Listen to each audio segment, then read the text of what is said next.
Remettre les choses à plus tard semble inoffensif jusqu'à ce qu'un jour ton corps, ton esprit ou ton cœur décide de s'effondrer. Le problème n'est pas la tempête. Le problème est que tu l'as vu venir et pourtant tu n'as rien fait pour te renforcer. C'est ainsi que fonctionne la procrastination. Elle te trompe avec un faux calme pendant que l'usure s'accumule à l'intérieur. Et quand finalement elle explose, il n'y a plus d'excuses qui tiennent, car le prix tu le paies avec ta santé, ton énergie et la vie que tu as laissé passer. Le stoïcisme enseigne que la discipline n'est ni un luxe ni un caprice, c'est un bouclier contre le chaos.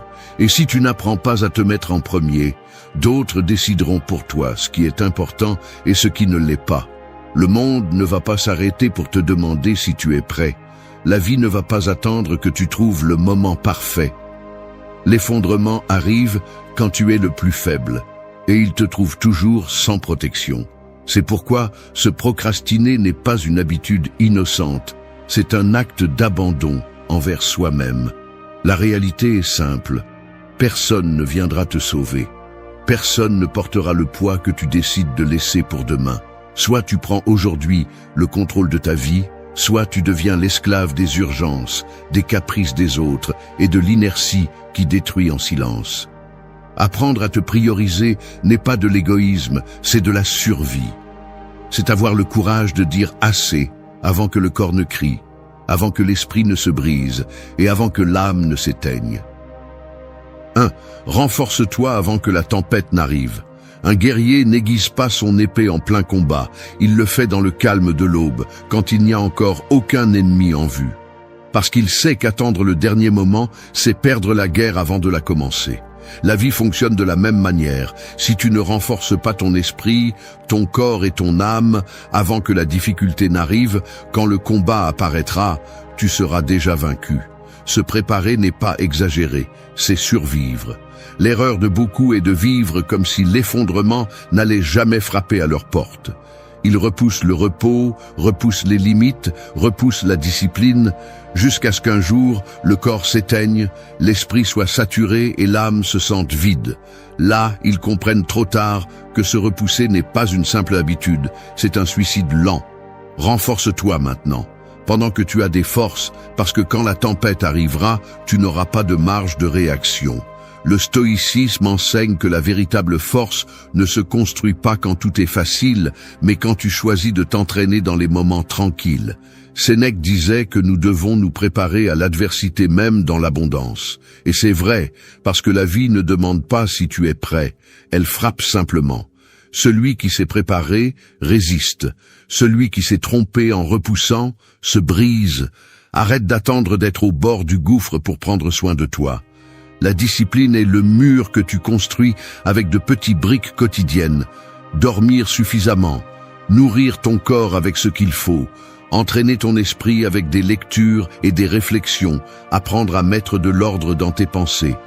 Personne ne s'effondre à cause d'un grand coup, mais à cause de milliers de négligences qui s'accumulent. Chaque fois que tu te dis « je commence demain », tu affaiblis ton mur. Chaque fois que tu ignores tes signaux internes, tu ouvres une nouvelle fissure. Renforce-toi en reconnaissant tes vulnérabilités. Celui qui se croit invincible est le premier à tomber. Celui qui accepte qu'il a des points faibles est celui qui les renforce à temps. Observe ta vie. Quelle partie de toi est au bord de l'effondrement? Ton corps qui demande du repos, ton esprit qui demande du silence, ton cœur qui demande des limites. Écoute ces signaux, parce que ce qui aujourd'hui se ressent comme de la fatigue, demain se transformera en maladie. Ce qui aujourd'hui est du bruit mental, demain sera de l'anxiété. Ce qui aujourd'hui est un malaise émotionnel, demain sera du vide. Celui qui repousse vit comme un esclave de ses excuses, attendant le moment parfait qui n'arrive jamais. Celui qui se renforce vit comme le maître de son destin, construisant chaque jour la capacité de résister à tout. Tu décides si tu veux être de ceux qui se brisent au premier assaut ou de ceux qui restent debout pendant que les autres tombent.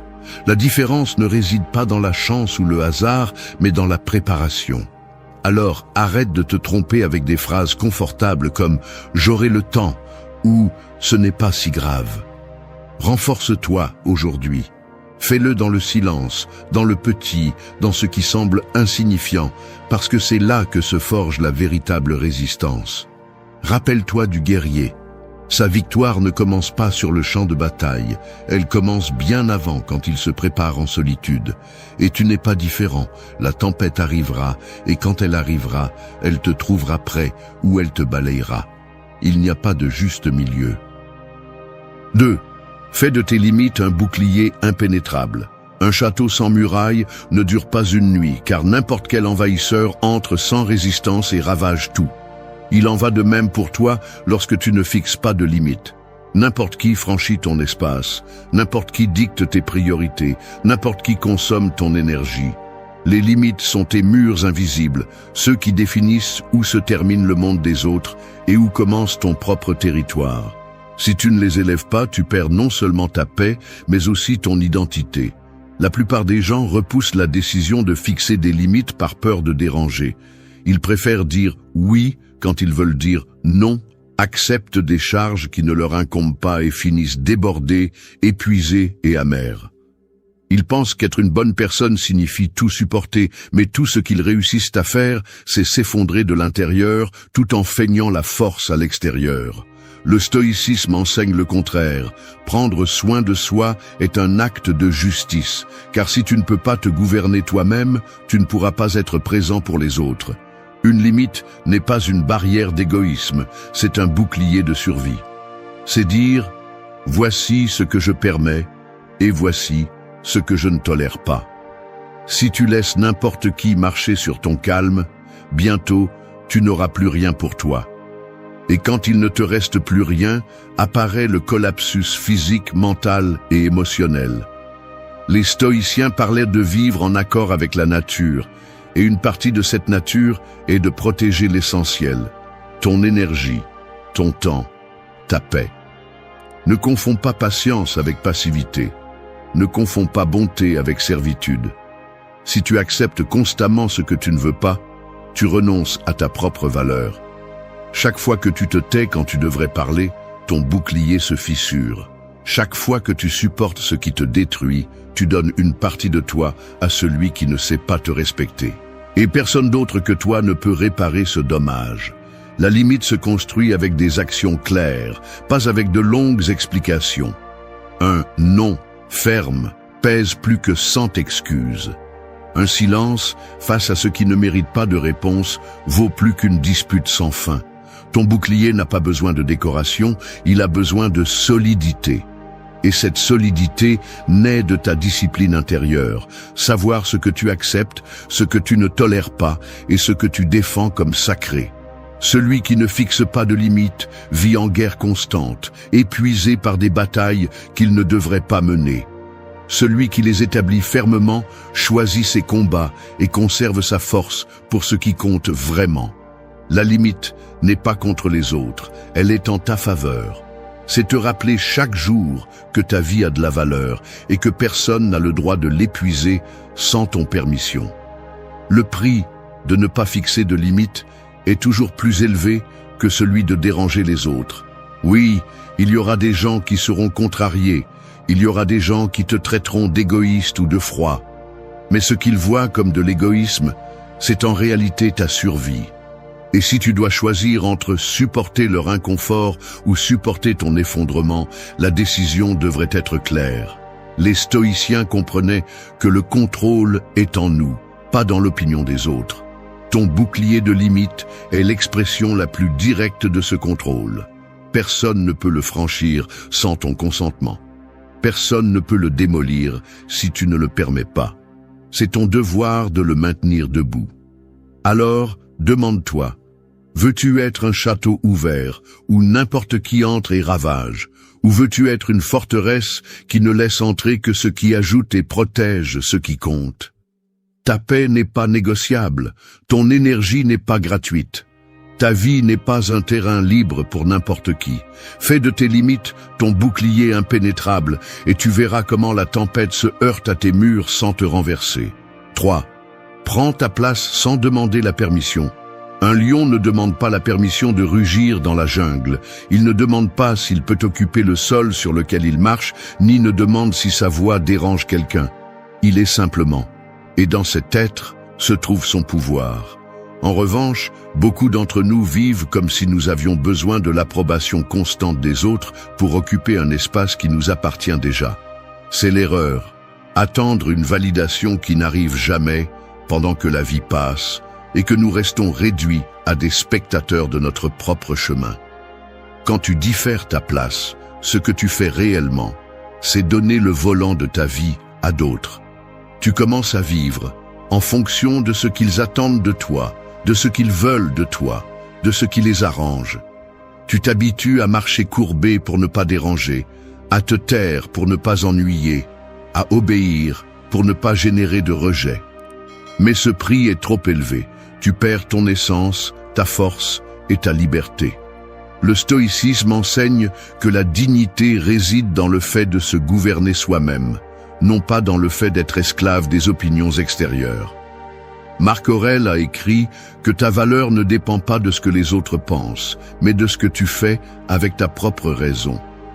Alors, quel sens y a-t-il à demander la permission d'exister si tu es déjà responsable de ta propre vie? Tu n'as pas besoin d'approbation pour être qui tu es. Tu as besoin de courage pour le soutenir sans te plier. Prends ta place avec fermeté, car personne ne le fera pour toi. Le monde est plein de personnes prêtes à profiter de ton insécurité pour imposer leur volonté. Si tu ne marques pas ton territoire, quelqu'un d'autre l'occupera sans hésiter. Et ils ne le feront pas nécessairement par méchanceté, ils le feront parce que tu as laissé l'espace libre. Au final, celui qui ne défend pas ce qui est à lui finit par vivre la vie conçue par d'autres. Arrêter de demander la permission ne signifie pas être arrogant ou piétiner les autres. Cela signifie reconnaître que tu n'as pas besoin de justifier ton droit d'être ici. Tu n'as pas à t'excuser pour tes décisions si elles sont issues de ta raison et de ta discipline. Tu n'as pas à expliquer au monde chaque pas que tu fais. Ta place se gagne avec des actes, avec de la constance, avec de l'intégrité. Quand tu comprends cela, ta présence cesse d'être une supplication et devient une déclaration. Pense à combien d'opportunités tu as perdues en attendant l'approbation. Combien de silences tu as avalé par peur du jugement. Combien de rêves tu as enterrés parce que quelqu'un a dit que tu n'étais pas assez. Chaque fois que tu as fait cela, tu as cédé ta place. Et le pire, c'est que personne ne l'a occupée pour la protéger. Ils l'ont occupée pour te contrôler. Ça suffit. Le coût de demander une permission éternelle est trop élevé. Ils te volent la vie pendant que tu respires encore. L'homme ou la femme qui décide de prendre sa place commence à vivre avec une autre force. Il ne négocie plus sa dignité. Il ne s'agenouille plus devant les attentes des autres. Il ne s'excuse plus pour être qui il est. Sa présence dérange les faibles, mais inspire ceux qui cherchent leur propre force. C'est le pouvoir de l'authenticité. Il ne demande pas la permission, il existe simplement avec solidité. Demande-toi, veux-tu continuer à être un invité dans ta propre vie ou veux-tu t'asseoir à la table principale de ton destin? Personne ne va te donner cette place avec des fleurs.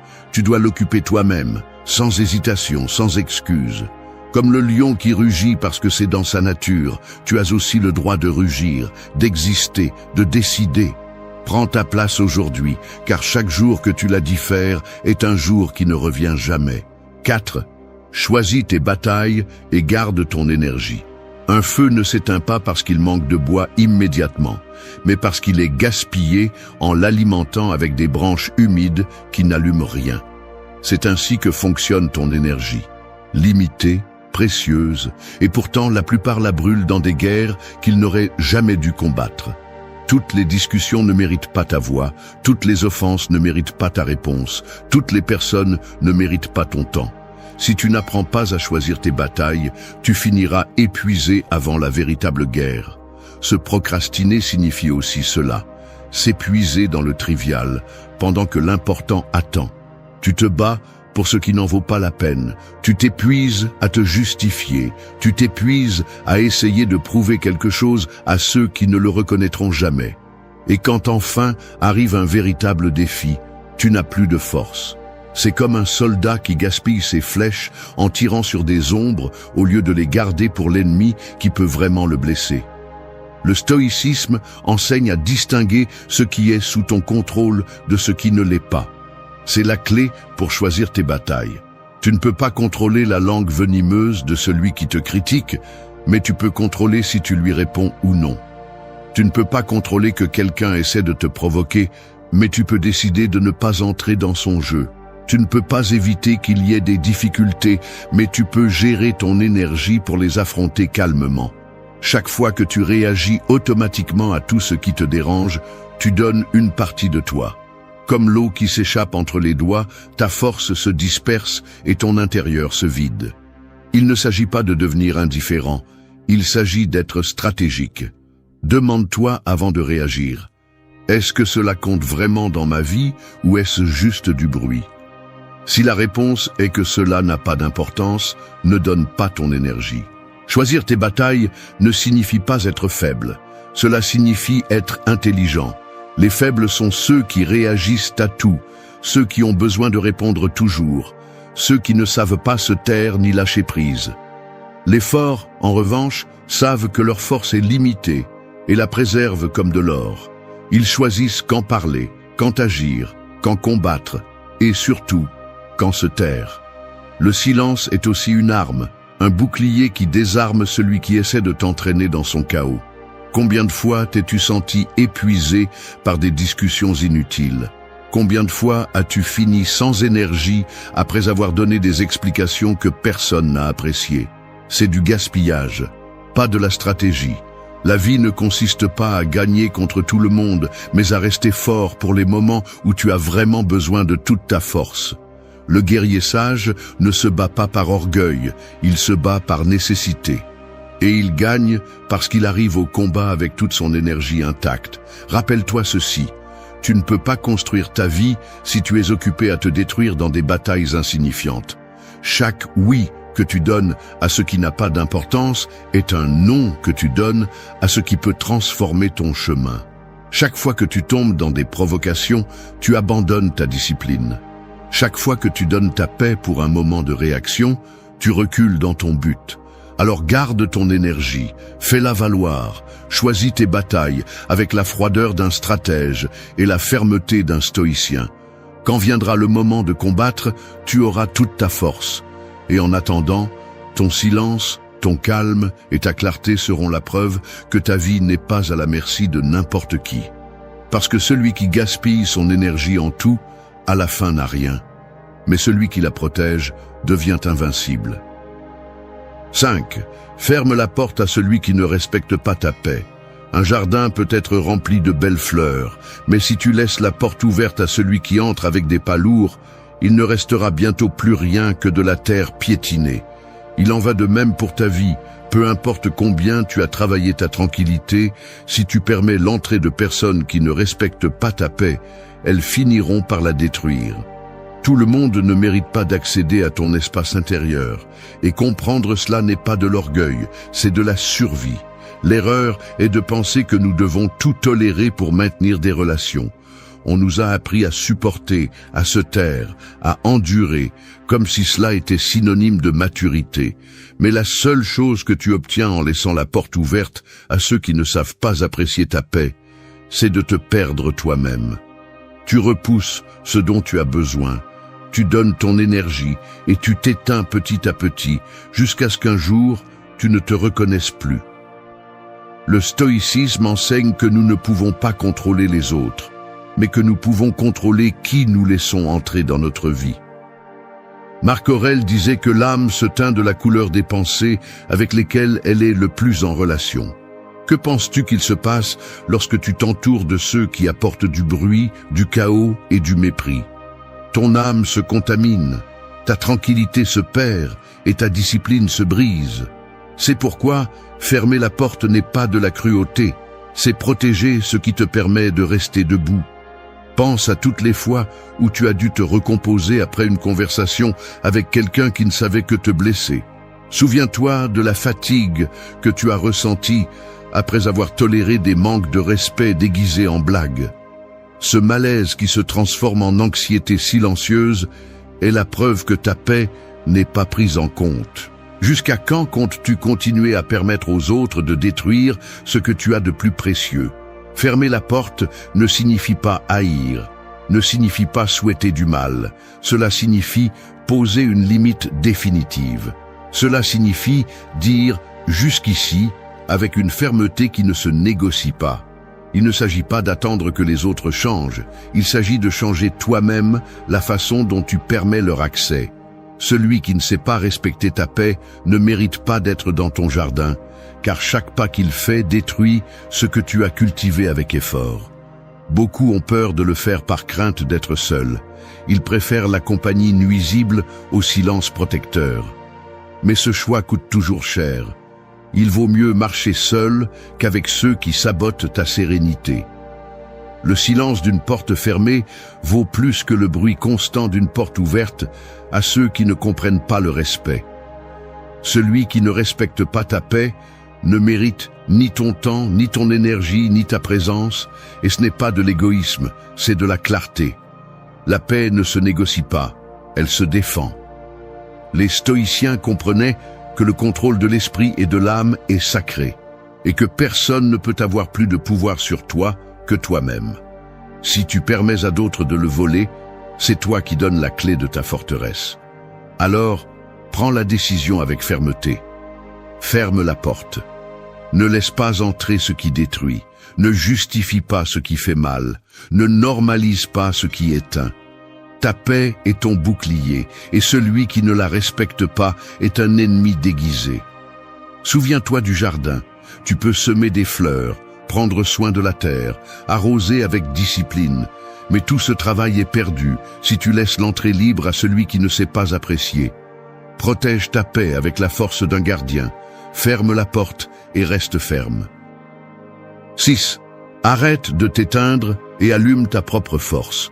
Une lampe peut être conçue pour éclairer toute une pièce, mais si elle dépend toujours de l'électricité que d'autres lui fournissent, elle restera dans l'obscurité dès qu'ils la déconnecteront. C'est ce qui t'arrive quand tu laisses ton énergie dépendre de ce que les autres te donnent, de ce que les autres disent ou de ce que les autres permettent. Tu t'éteins petit à petit, jusqu'à ce qu'un jour, il ne reste plus que de l'ombre. La vérité est claire, soit tu allumes ta propre force de l'intérieur, soit tu finiras par vivre dans l'obscurité de ta propre vie. Beaucoup préfèrent se procrastiner, convaincus qu'à un moment donné, quelqu'un viendra pour les motiver, les stimuler ou les sauver. Mais cela n'arrive jamais. Dépendre de l'étincelle des autres est le chemin le plus rapide vers la frustration. Le stoïcisme enseigne que la force ne vient pas de l'extérieur, elle vient de l'intérieur que tu cultives tous les jours. Épictète le disait, « Personne n'a de pouvoir sur ton esprit si tu ne le lui donnes pas. » Et pourtant, nous vivons en donnant ce pouvoir comme s'il était bon marché. S'éteindre, c'est accepter de vivre en pilote automatique, sans voix propre, en attendant que le monde décide de ce qui te revient. Allumer ta force, c'est tout le contraire. C'est prendre le contrôle de ce qui dépend de toi, c'est nourrir ta discipline par des actions quotidiennes, c'est choisir de ne pas abandonner, même si tout autour de toi te pousse à le faire. La différence entre une vie de lumière et une vie d'ombre n'est pas la chance, c'est la décision de t'allumer sans attendre la permission. Combien de fois as-tu laissé ton enthousiasme mourir parce que les autres ne l'ont pas apprécié? Combien de fois as-tu éteint ta voix pour ne pas déranger? Combien de fois as-tu repoussé ce que tu voulais parce que personne ne l'a soutenu? Chacune de ces fois était comme souffler sur ta propre flamme. La réalité est dure. Si tu continues à attendre que les autres t'allument, tu ne brilleras jamais. Allumer ta force implique de prendre la responsabilité de toi-même. Tu n'as pas besoin de le crier, tu n'as pas besoin de le prouver, tu as juste besoin d'agir. Un entraînement constant, une pensée claire, une discipline qui ne dépend pas des applaudissements. La motivation que tu cherches à l'extérieur est instable. Un jour elle est là, et le lendemain elle disparaît. La force que tu construis à l'intérieur, en revanche, devient inébranlable parce qu'elle ne dépend que de toi. Les stoïciens pratiquaient le souvenir quotidien de leur propre mortalité, non pas pour s'éteindre, mais pour allumer leur objectif. Savoir que le temps est limité devrait te pousser à vivre avec plus de feu, pas moins. Chaque jour où tu t'éteins par peur, par confort ou par dépendance est un jour qui ne revient jamais. Et le temps perdu ne se récupère pas. Arrête de t'éteindre à cause des critiques. Arrête de t'éteindre à cause du rejet. Arrête de t'éteindre par peur de l'échec. Toutes ces choses sont des excuses qui allument les autres pendant qu'elles t'éteignent. Tu n'es pas né pour être une lampe déconnectée, tu es né pour générer ta propre lumière. N'attends pas qu'on t'applaudisse, n'attends pas qu'on te valide, n'attends pas qu'on te comprenne. Fais-le pour toi, parce que l'étincelle que tu allumes aujourd'hui est celle qui te maintiendra en vie demain. Ta force ne se mesure pas par l'absence de chute, elle se mesure par ta capacité à te relever et à te rallumer. Chaque chute peut éteindre une partie de toi, mais seulement si tu le permets. Si tu choisis de t'allumer à nouveau, alors aucune obscurité ne pourra te vaincre. Alors décide. Veux-tu vivre comme une lampe éteinte en attendant une connexion externe, ou veux-tu être un feu qui brûle de l'intérieur? La réponse n'est en personne d'autre. La réponse est en toi, ici et maintenant. Allume ta force. Car chaque jour où tu repousses cette décision est un jour de plus où tu choisis de vivre à moitié. 7. Lâche ce qui ne t'appartient pas. Un voyageur qui insiste pour porter des pierres qu'il trouve sur son chemin finit par s'épuiser avant d'atteindre sa destination. Les pierres n'étaient pas à lui, mais il a décidé de les mettre dans son sac à dos comme si elles l'étaient. C'est exactement ce que tu fais quand tu portes des culpabilités, des problèmes et des charges qui ne t'appartenaient jamais. Tu marches plus lentement, tu respires avec difficulté et tu finis par t'effondrer sous un poids inutile. La vie a déjà assez à faire avec ce qui te revient vraiment pour gaspiller ta force en portant ce qui appartient à d'autres. Se procrastiner signifie aussi cela. Retarder ta propre progression parce que tu es pris au piège dans des responsabilités, des conflits et des émotions que tu n'aurais jamais dû adopter. Tu acceptes ce que les autres jettent sur tes épaules par peur de dire non, par peur de décevoir, ou simplement parce que tu ne sais pas différencier ce qui est à toi de ce qui appartient aux autres. Mais chaque fois que tu le fais, tu perds de l'énergie que tu pourrais utiliser pour toi-même. Le stoïcisme enseigne à distinguer ce qui est sous ton contrôle de ce qui ne l'est pas. C'est la clé. Si tu ne peux pas le changer, si cela ne dépend pas de toi, pourquoi continues-tu à le porter? Il ne s'agit pas d'être indifférent ou froid. Il s'agit d'être juste avec toi-même. Personne ne peut parcourir son chemin tout en traînant les sacs à dos de tous ceux qui l'entourent. Tôt ou tard, l'excès te brise. Pense aux fois où tu as porté des culpabilités qui ne te revenaient pas. Tu t'es rendu responsable des erreurs de quelqu'un d'autre, comme si ta vie n'avait pas déjà les siennes. Pense aux discussions qui n'étaient pas les tiennes et dans lesquelles tu t'es quand même engagé, finissant par être blessé par un feu qui n'a jamais été le tien. Pense aux attentes que les autres ont placées sur toi et que tu as acceptées comme une obligation. Tout cela, ce sont des pierres dans ton sac à dos et aucune ne t'appartient. Lâche ce qui n'est pas à toi. Ne te trompe pas. Aider n'est pas la même chose que porter. Tu peux tendre la main sans avoir à porter sur ton dos ce qui revient à l'autre. Tu peux écouter sans absorber.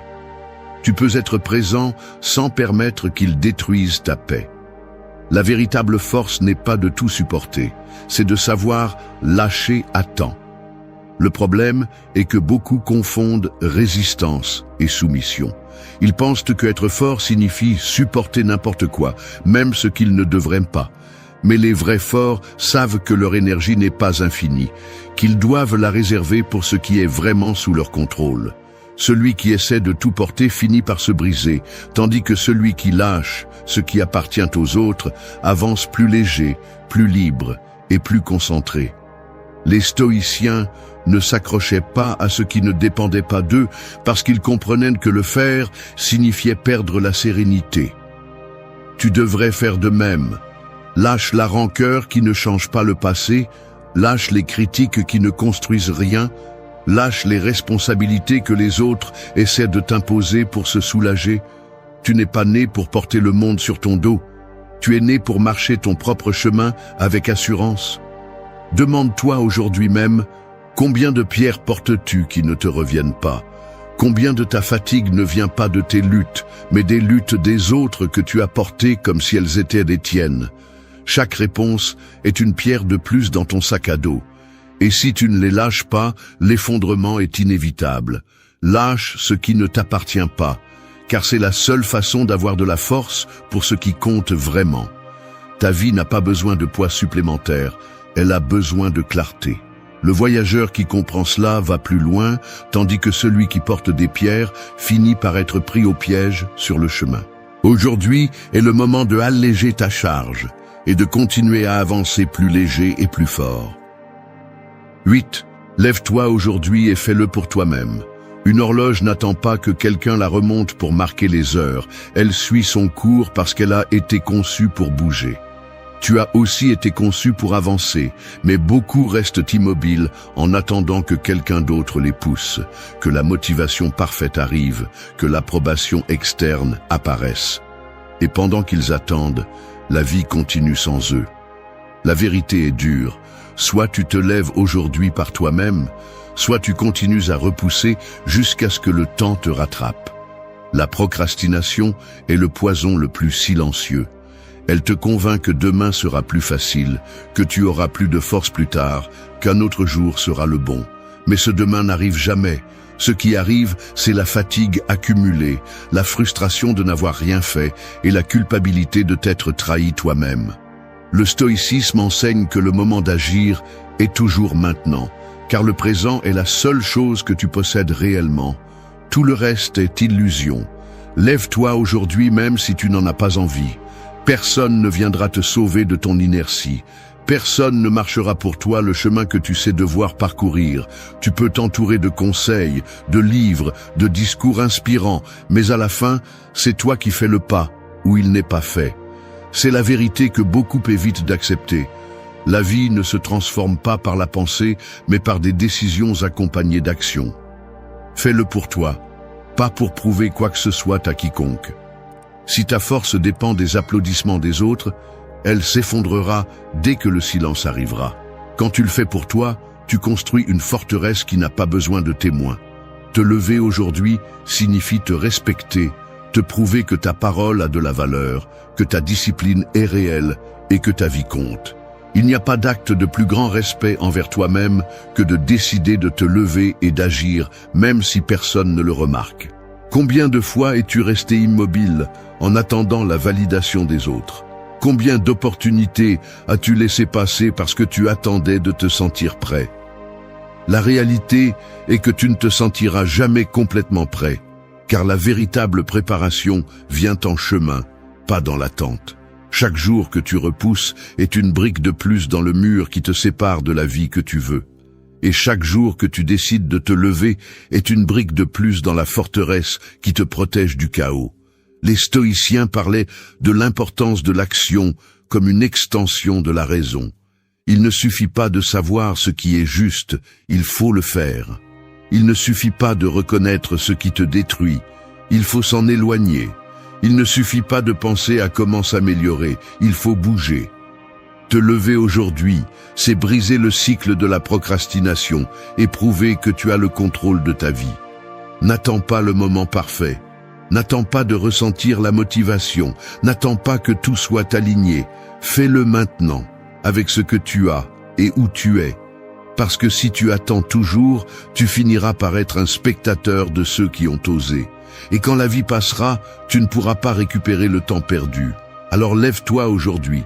Même si c'est difficile, même si ça fait mal, même si personne ne comprend. Fais-le parce que ta vie en dépend.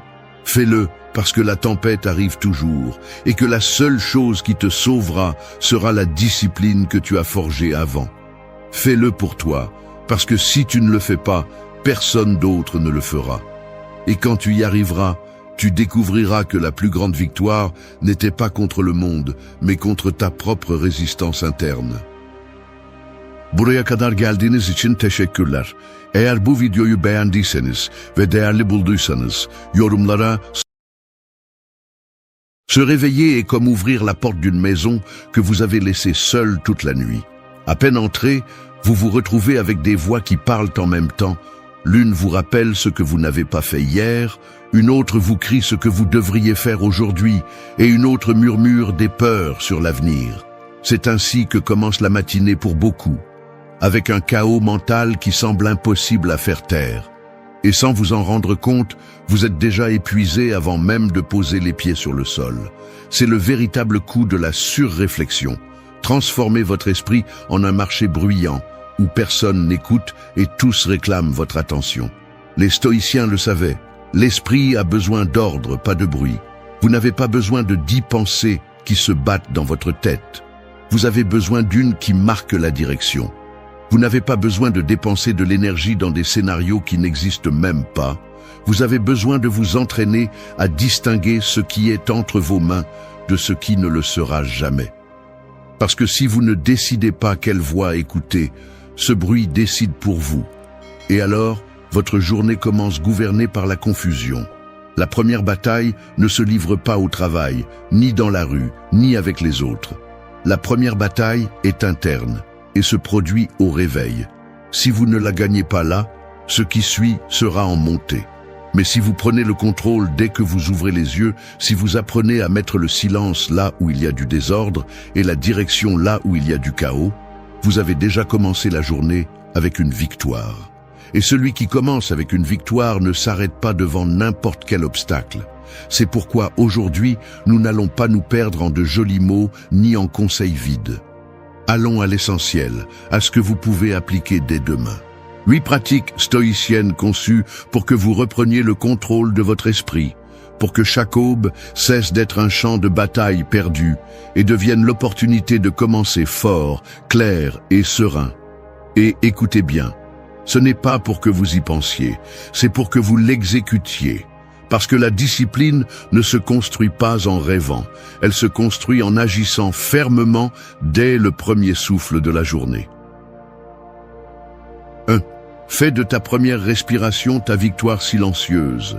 Imagine que ton réveil est comme entrer dans un colisée. Il n'y a pas de public, pas de bruit, pas d'ennemi visible. Le seul adversaire est en toi. Ton propre esprit, prêt à te lancer des pensées comme des pierres, à te rappeler des erreurs, à exiger des réponses qui n'existent pas encore. Et juste à ce moment, avant que le bruit ne commence, tu as une arme aussi simple que puissante, ta respiration. L'air qui entre et sort de tes poumons est ta première victoire, car c'est la seule chose que tu peux vraiment contrôler quand tout le reste semble incertain. Les stoïciens le comprenaient. Le contrôle commence par le plus basique. Sénèque disait qu'une grande partie de nos angoisses ne proviennent pas de ce que nous vivons, mais de ce que nous imaginons. Et cette imagination débordante doit être domptée dès le premier instant de la journée. Comment ? En reprenant le contrôle avec une action aussi élémentaire que personne ne peut te l'enlever, inspirer et expirer consciemment. Ce n'est pas un acte biologique quelconque, c'est un acte de domination. C'est dire à ton esprit, je décide de commencer en calme, pas en chaos, fais l'essai. Dès que tu ouvres les yeux, avant de regarder ton téléphone, avant de penser à ce que tu dois faire, concentre toute ton attention sur cette première respiration. Sens l'air entrer, se dilater dans ta poitrine, puis comment il est libéré. Fais-le 3, 4, 5 fois, calmement, mais avec détermination. Ce n'est pas un rituel mystique, ni une pratique vide. C'est le signe le plus clair que, même si ta tête essaie de te traîner dans un tourbillon, tu as la capacité de t'arrêter et de marquer ton rythme. Chaque respiration consciente est comme un bouclier invisible contre la surpensée. Pourquoi ?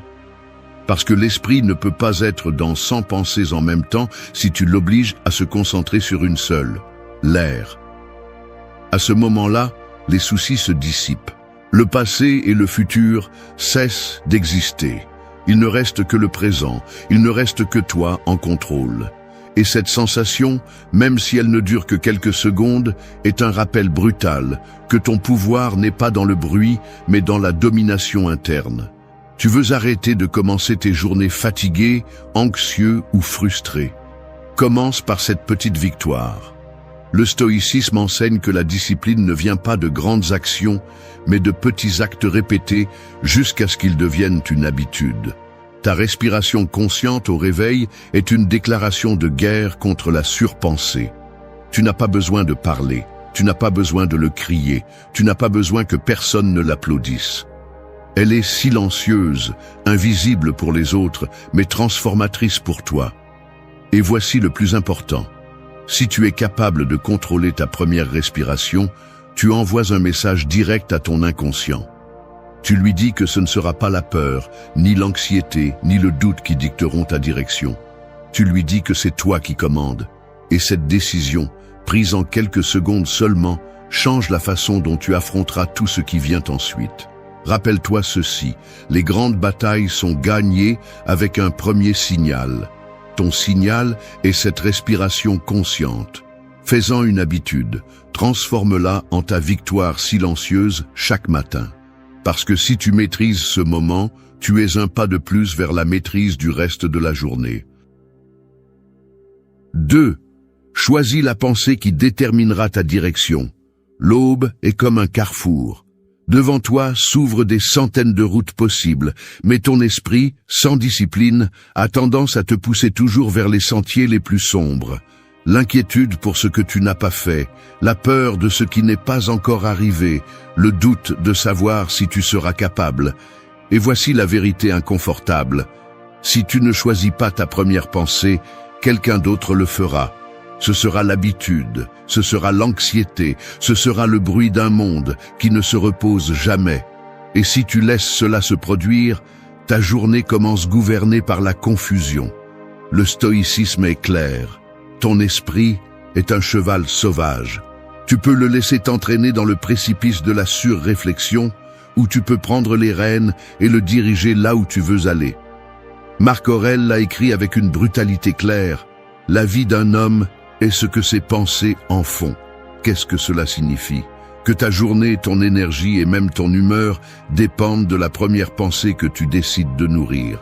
Pas celle qui apparaît par inertie, mais celle que tu choisis fermement. Fais l'essai. Dès que tu te réveilles, avant que ta tête ne devienne un essaim de voix, arrête-toi et dis « Quelle sera ma première pensée aujourd'hui ?» Elle peut être aussi simple que « Aujourd'hui, je me concentre sur ce qui est entre mes mains » ou « Aujourd'hui, je fais un pas en avant, même s'il est petit » ou « Aujourd'hui, je choisis le calme plutôt que l'anxiété ». Peu importe la phrase exacte, ce qui compte, c'est le choix conscient. Parce que choisir une pensée, c'est choisir une direction, et une direction choisie volontairement est toujours plus forte qu'une direction entraînée par le hasard. L'erreur de la plupart des gens est de se réveiller en mode automatique. Ils vérifient leur téléphone, regardent les nouvelles, lisent des messages et laissent le premier impact externe déterminer le ton de toute la journée. Qu'est-ce que cela signifie? Qu'ils remettent le gouvernail de leur bateau entre des mains étrangères. Et ensuite, ils se demandent pourquoi ils vivent avec de l'anxiété, pourquoi ils se sentent perdus, pourquoi la surréflexion les dévore. La réponse est simple, parce qu'ils n'ont jamais décidé, parce qu'ils ont laissé les autres choisir pour eux. Tu ne peux pas contrôler ce qui va se passer dans 10 heures, ni les mots que quelqu'un d'autre dira, ni les circonstances qui se présenteront sur ton chemin. Mais tu peux contrôler la première idée que tu plantes dans ton esprit. C'est ton terrain, ton champ de bataille. Et si tu choisis de semer la clarté plutôt que le bruit, la direction plutôt que le chaos, le calme plutôt que l'anxiété, ta journée aura une base solide sur laquelle avancer. Les stoïciens ne cherchaient pas à remplir l'esprit de pensées positives superficielles. Il ne s'agit pas de répéter des phrases vides comme un écho sans sens. Il s'agit d'une pensée utile, rationnelle, concrète, qui fonctionne comme une boussole, une que tu peux te rappeler pendant la journée lorsque la tempête apparaît. Cette pensée n'est pas un ornement, c'est une arme. Et si tu la choisis bien, elle te donnera de la force dans les moments où le bruit tentera de te renverser. Alors demande-toi chaque matin, quelle sera ma première pensée ? Et ne la laisse pas au hasard. Écris-la si nécessaire, répète-la si nécessaire, mais choisis-la fermement. Parce que la différence entre une journée gouvernée par l'anxiété et une journée guidée par la clarté commence à cet instant. Rappelle-toi ceci. Ne pas contrôler ta première pensée, c'est comme donner les clés de ta maison à un inconnu. Choisis-toi, commande-toi, décide-toi. Parce que la direction de ta journée commence par la direction que tu donnes à ton esprit dans cette première minute. 3. Vide ton esprit sur le papier et retrouve ton calme. Ta tête au réveil est comme un verre débordant d'eau. Chaque goutte qui tombe sont des tâches en attente, des peurs, des souvenirs, des doutes. Et avant que tu t'en rendes compte, tu es déjà submergé de l'intérieur. Tu essaies de tout organiser mentalement, mais tout ce que tu réussis à faire, c'est sentir que le verre déborde encore plus. C'est là qu'intervient la pratique stoïcienne, vider l'esprit sur le papier. Il ne s'agit pas d'écrire pour être poète, ni de tenir un journal parfait. Il s'agit de libérer le poids mental qui t'écrase, pour que tu arrêtes de porter ce qui est inutile. Pense à ceci. Les pensées non écrites sont comme des ombres qui se multiplient. Plus tu les gardes en toi, plus elles semblent grandes. Mais quand tu les mets sur papier, elles deviennent visibles, concrètes, gérables. Elles ne sont plus des monstres invisibles qui te poursuivent, mais des mots que tu peux lire, analyser et décider quoi en faire. Marc Aurèle le pratiquait dans ses méditations. Il écrivait ses pensées chaque jour, non pas pour les publier, mais pour se rappeler à lui-même ce qui était important, ce qu'il devait lâcher et ce qu'il devait tenir. Cet exercice était sa façon de rester debout, même au milieu de la tempête. Fais-le simplement. Dès que tu te réveilles, prends un cahier et écris sans filtre ce que ton esprit te lance. J'ai peur de ne pas atteindre mes objectifs. Je suis préoccupé par ce qui s'est passé hier. Je ne veux pas affronter cette conversation. Écris tout sans fioriture. Ce déchargement est comme ouvrir une valve qui libère la pression interne. Soudain, ce qui semblait insupportable se réduit à quelques lignes d'encre. Il ne te contrôle plus, parce qu'il n'est plus enfermé dans ta tête. Les gens qui pensent trop ont tendance à être pris dans un cycle de répétitions internes. Encore et encore, les mêmes phrases, les mêmes scénarios, les mêmes peurs. C'est comme un écho interminable dans une grotte.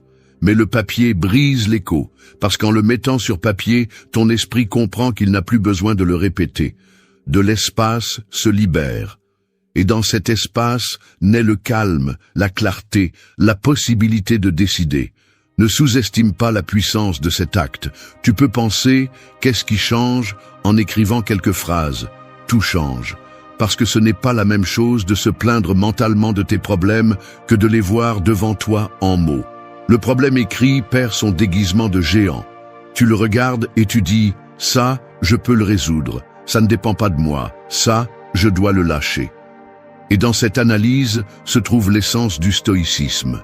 Différencier ce qui est sous ton contrôle de ce qui ne l'est pas. En le faisant chaque matin, tu transformes ton cahier en un terrain d'entraînement mental. Un espace où tu n'es pas la victime de la surréflexion, mais son observateur. Tu décides quelles pensées méritent ton énergie et lesquelles ne le méritent pas. Tu choisis où concentrer ta force et quoi laisser aller. Ce n'est pas de la magie, c'est de la discipline. Fais-en partie de ton rituel. Tout comme tu respires et choisis ta première pensée, décharge aussi le bruit sur le papier. Tu n'as pas besoin de plus de 5 minutes. L'important n'est pas la quantité, c'est la constance. Avec le temps, tu remarqueras que ton esprit se réveille plus léger, moins anxieux, plus clair, parce qu'il sait qu'il a chaque jour un endroit pour vider ce qui le tourmente. Rappelle-toi ceci, le papier ne te juge pas, ne te contredit pas, ne t'humilie pas. Il ne reçoit que ce que ton esprit ne peut pas porter seul. Fais-en ton allié. Chaque mot que tu écris est un poids de moins dans le sac à dos que tu portes. Et plus tu marches léger, moins la surréflexion aura de pouvoir sur toi. 4. Réveille ton corps pour faire taire le bruit de l'esprit. La surréflexion est comme une radio allumée à plein volume. Dès que tu ouvres les yeux, ton esprit commence à te crier des tâches en attente, des peurs et des scénarios futurs qui n'existent pas encore. Et la plupart des gens font l'erreur d'essayer de faire taire cette radio avec plus de pensée. Mais le secret réside dans quelque chose de beaucoup plus simple, bouger le corps. Parce que lorsque tu réveilles ton corps, tu forces ton esprit à se taire. Les stoïciens le savaient bien. Pour eux, la philosophie n'était pas un discours vide, c'était un entraînement de vie. Et une partie de cet entraînement résidait dans le corps. Épictète disait que tu ne pouvais pas séparer la discipline de l'esprit de la discipline du corps. Pourquoi ? Parce que ton énergie mentale dépend en grande partie de ce que tu fais physiquement en commençant la journée. Si tu restes immobile, emmêlé dans les draps, ta tête devient un terrain fertile pour les doutes. Mais si tu te lèves et actives ton corps, le bruit mental perd de sa puissance. Je ne parle pas de devenir un athlète, ni de suivre des routines impossibles. Je parle d'utiliser ton corps comme un outil pour mettre l'esprit à sa place. Cela peut être aussi simple que de faire des respirations profondes avec mouvement, de t'étirer intensément, de faire quelques pas fermes dans ta chambre, de faire des pompes, de sauter, ce que tu veux, mais fais-le avec décision. Le mouvement est un message. Je suis déjà là, j'ai déjà pris le contrôle, je ne resterai pas coincé dans des pensées stériles. Pense à l'anxiété. Comment se manifeste-t-elle? Avec un corps agité, avec de la tension dans les muscles, avec une respiration accélérée. Et que se passe-t-il lorsque tu bouges le corps de manière consciente? Cette énergie accumulée se libère. Ce qui semblait être un tourbillon mental commence à se dissiper parce que le corps a déchargé ce que l'esprit ne pouvait pas traiter. C'est comme ouvrir une vanne pour que l'eau cesse de déborder du barrage. Chaque matin, tu as deux options. Rester prisonnier dans ton lit en regardant comment ton esprit fabrique des tempêtes, ou te lever et entraîner ton corps pour qu'il soit ton allié. Celui qui reste immobile pense trop. Celui qui bouge pense mieux. C'est la différence. Et si tu en fais une habitude, tu verras comment tes matins changent complètement. Le stoïcisme insiste sur le pouvoir de l'action sur la passivité. Il ne sert à rien de tourner en rond sur ce que tu devrais faire si tu ne fais pas le premier pas. Et ce premier pas, littéral, peut être ce qui brise le cycle de la surréflexion. Parce que le mouvement entraîne une vérité. Tu n'es plus un spectateur de ton esprit, tu es un acteur de ta propre vie. Ne sous-estime pas cette pratique. Tu pourrais penser qu'elle est trop basique, que comment quelques étirements ou quelques pompes vont faire taire le bruit dans ta tête. Mais rappelle-toi, ce qui est simple est ce qui fonctionne. Le corps est la porte la plus rapide vers la tranquillité d'esprit. Quand tu le bouges, tu l'actives, tu le secoues, tu forces ton esprit à s'aligner, parce que l'esprit suit le corps plus que tu ne l'imagines. Fais de cette habitude ton signe de domination. Dès que tu te réveilles, ne donne pas le temps à l'esprit d'inventer des excuses. Lève-toi, respire profondément, bouge avec force. Que ton corps soit le premier rappel que c'est toi qui commandes, pas le bruit. Parce qu'un corps éveillé est une arme silencieuse contre la surréflexion, et chaque matin, tu peux l'utiliser à ton avantage. 5. Aiguise ton attention en te demandant ce qui est entre tes mains aujourd'hui. Ton esprit au réveil ressemble à un archer au milieu d'une bataille. Il a un carquois plein de flèches, mais s'il tire dans toutes les directions, il ne touche rien. C'est ainsi que la plupart des gens commencent leur journée, en dépensant de l'énergie au hasard, en se souciant de ce qui ne dépend pas d'eux, en imaginant des futurs impossibles à contrôler, et en portant des souvenirs qui n'ont plus de solution. Le résultat est évident, ils se fatiguent rapidement, mais ils n'avancent pas. Le stoïcien, en revanche, choisit un seul objectif. Il tend la corde, vise calmement et tire avec précision. Cette précision naît d'une question clé. Qu'est-ce qui est entre mes mains aujourd'hui? Cette question n'est pas un ornement philosophique, c'est une stratégie de guerre. C'est ce qui t'empêche de gaspiller ta force dans des batailles que tu ne peux pas gagner. Parce que lorsque tu vises bien, chaque flèche compte, chaque décision et chaque action deviennent plus fortes, plus efficaces, plus à toi. Épictète le disait clairement, « Occupe-toi de ce qui dépend de toi, lâche ce qui ne dépend pas de toi. » Cela semble simple, mais c'est une arme contre la confusion et la surréflexion, faisant partie de ta routine. Dès que tu te réveilles, avant que le bruit ne t'emporte, demande-toi fermement, « Qu'est-ce qui est sous mon contrôle aujourd'hui ?» Peut-être est-ce de garder son calme au milieu d'un problème, peut-être est-ce de remplir une tâche en suspens, peut-être est-ce de prendre soin de ton corps. Écris-le si nécessaire, mais marque-le comme ton objectif. Cette clarté est comme viser la cible. Tu arrêtes de tirer des flèches dans le vide et tu concentres toute ta force sur ce qui compte vraiment. Celui qui ne pratique pas cela vit comme un archer maladroit. Il dépense de l'énergie, tire sans direction et finit par se frustrer parce qu'il n'obtient rien de concret. Et qu'est-ce qu'il fait ensuite? Il pense trop. Il répète des scénarios dans sa tête, se lamente pour ce qu'il n'a pas fait, s'inquiète pour ce qu'il ne peut pas faire. C'est ainsi que l'esprit sans discipline transforme la journée en défaite avant même de commencer. En revanche, lorsque tu choisis de concentrer ton attention, un changement brutal se produit. Le problème n'est plus un monstre invincible, mais une cible concrète. Ce qui semblait accablant se réduit à des étapes claires. Et avec chaque flèche que tu touches, ta confiance grandit. Non pas parce que tu contrôles tout, mais parce que tu contrôles ce qui t'appartient. C'est l'essence du pouvoir stoïcien. Ne pas dominer le monde, mais se dominer soi-même.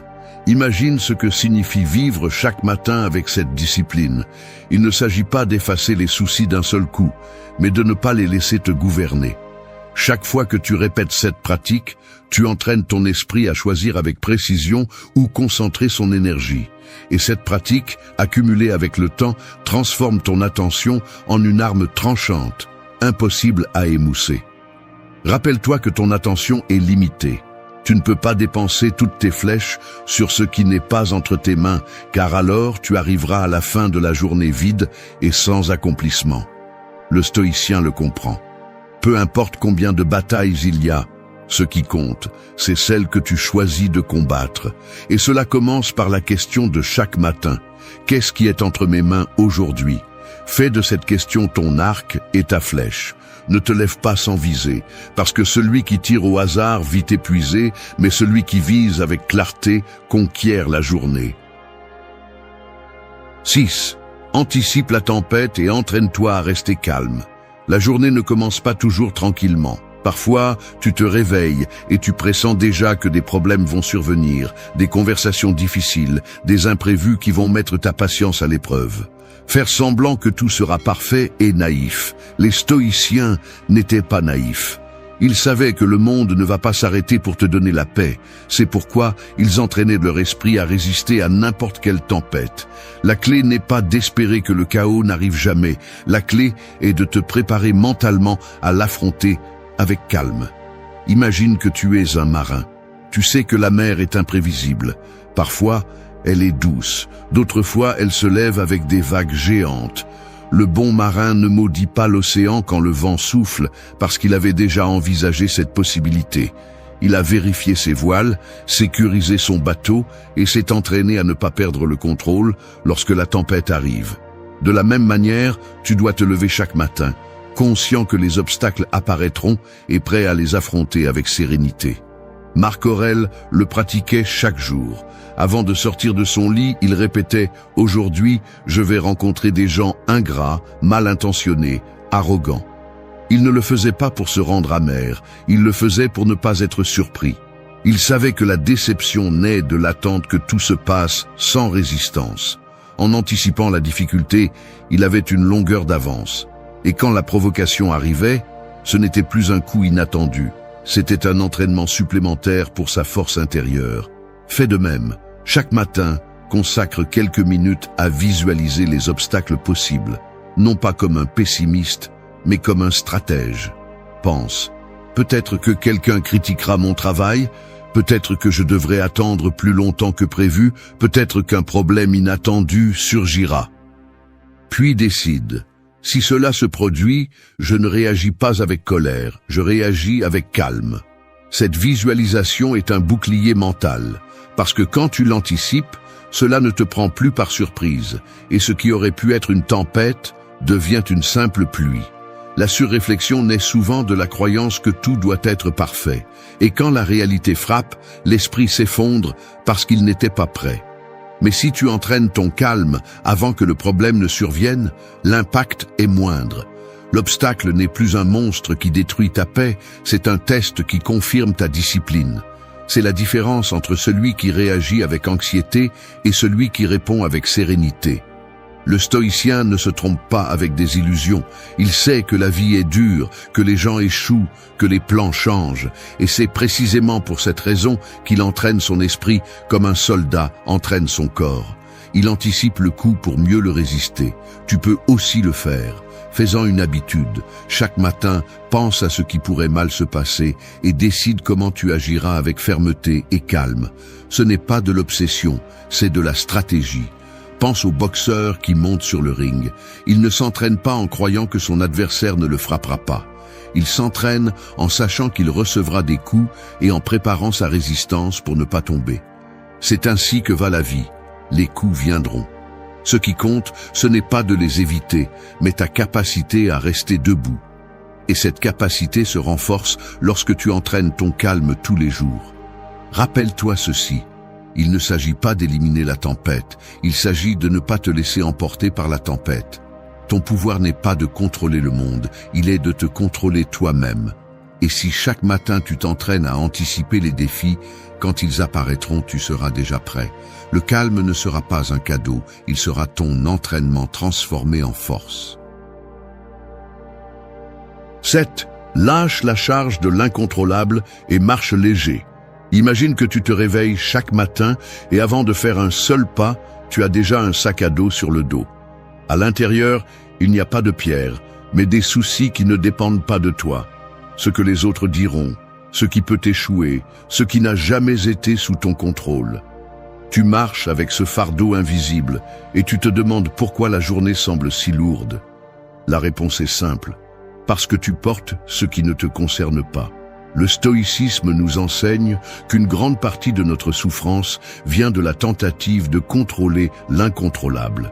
C'est comme vouloir attraper le vent avec les mains. Plus tu essaies, plus tu ressens de la frustration. Épictète l'a dit clairement, ce qui ne dépend pas de toi, considère-le comme rien. Ce n'est pas de l'indifférence, c'est de l'intelligence. C'est comprendre que la vie apporte déjà assez de poids pour que tu décides en plus de porter ce que tu ne pourras jamais gérer. Fais une pause et pense. Combien de choses qui te préoccupent chaque matin sont vraiment entre tes mains? Peut-être le temps, la réaction de quelqu'un d'autre, l'opinion que quelqu'un aura de toi. Et quel pouvoir réel as-tu sur cela? Aucun. Mais tu continues à le porter comme si c'était ton obligation de tout résoudre. Ce n'est pas de la force, c'est de l'auto-tromperie. La surréflexion se nourrit de cette erreur, croire que tu peux tout maîtriser. Et plus tu essaies, plus l'anxiété se multiplie. Mais quand tu décides de lâcher l'incontrôlable, quelque chose change en toi. C'est comme enlever un sac à dos plein de pierres.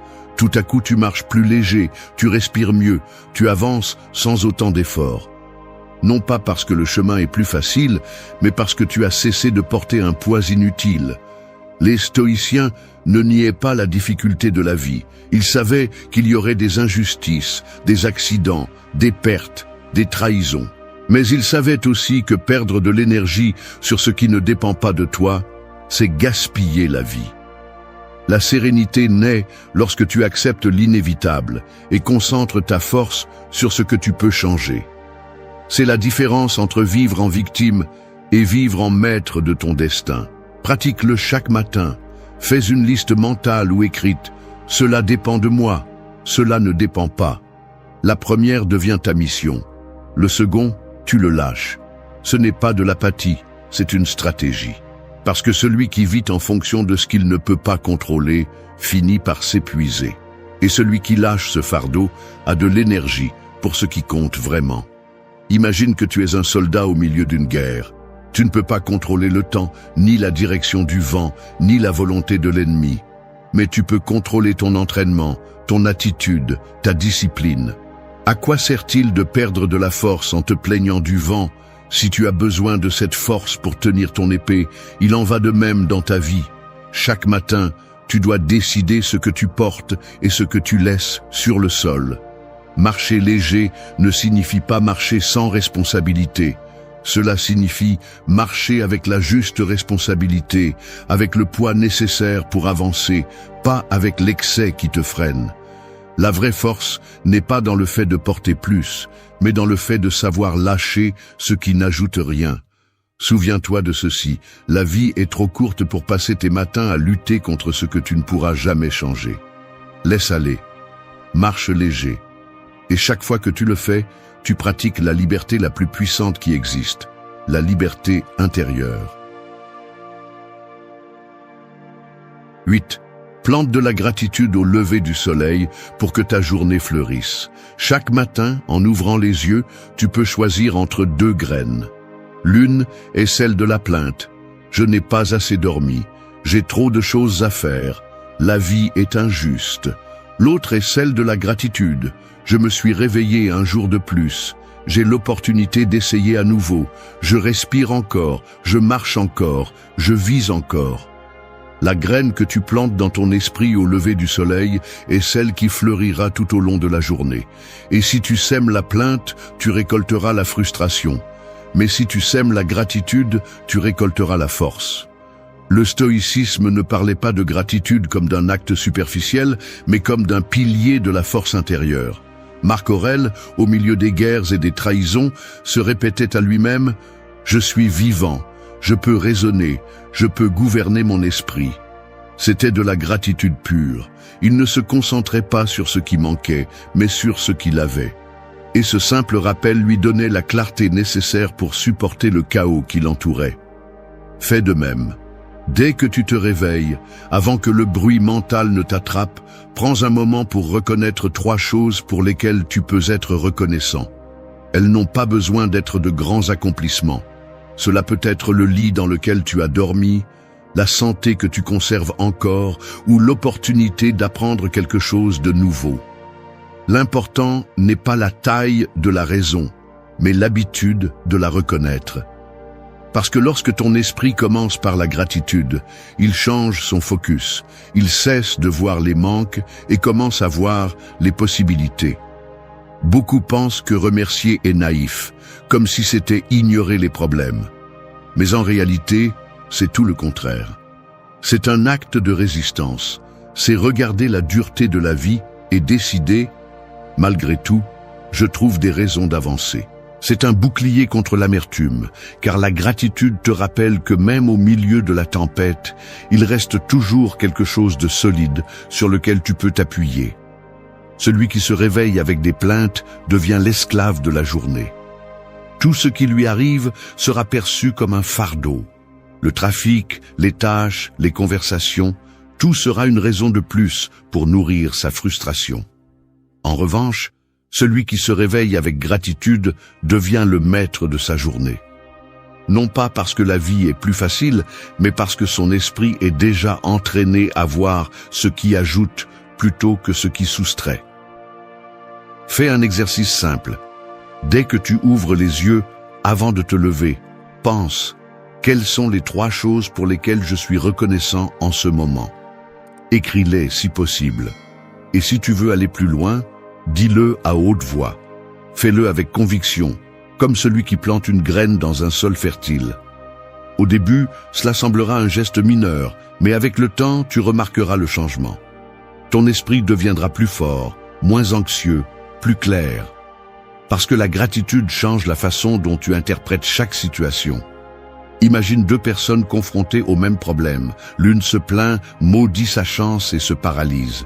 L'autre remercie d'avoir l'opportunité de l'affronter, de la force qu'elle développera en le surmontant, et agit.